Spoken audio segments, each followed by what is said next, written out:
ଆପଣ ଜାଣିଛନ୍ତି କି କର୍ଣ୍ଣ ପୂର୍ବଜନ୍ମରେ ଦମ୍ଭୋଦ୍ଭବ ନାମକ ରାକ୍ଷସ ଥିଲେ। ସେ ସୂର୍ଯ୍ୟଙ୍କୁ କଠୋର ତପସ୍ୟା କରି 1000ଗୋଟି କବଚ ବର ଆକାରରେ ପାଇଥିଲେ।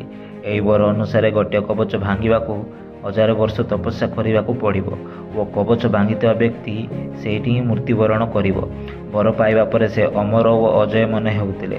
ଭଗବାନ ବିଷ୍ଣୁ ନର ଓ ନାରାୟଣ ଅବତାର ନେଲେ। ନର ଓ ନାରାୟଣ 1000 ବର୍ଷ ତପସ୍ୟା କଲେ। ପ୍ରଥମେ ନର ସେ ସହସ୍ର କବଚ ରାକ୍ଷସ ସହ ଯୁଦ୍ଧ କରି ଗୋଟିଏ କବଚ ଭାଙ୍ଗିଦେଲେ ଓ ମୃତ୍ୟୁବରଣ କଲେ। ନାରାୟଣ ତାଙ୍କୁ ଜୀବିତ କରି ସହସ୍ର ବର୍ଷ ଯାଏଁ ଯୁଦ୍ଧ କରି ଦ୍ୱିତୀୟ କବଚକୁ ଭାଙ୍ଗିଦେଲେ ଓ ମୃତ୍ୟୁବରଣ କଲେ। ପୁଣି ନର ତାଙ୍କୁ ଜୀବିତ କଲେ।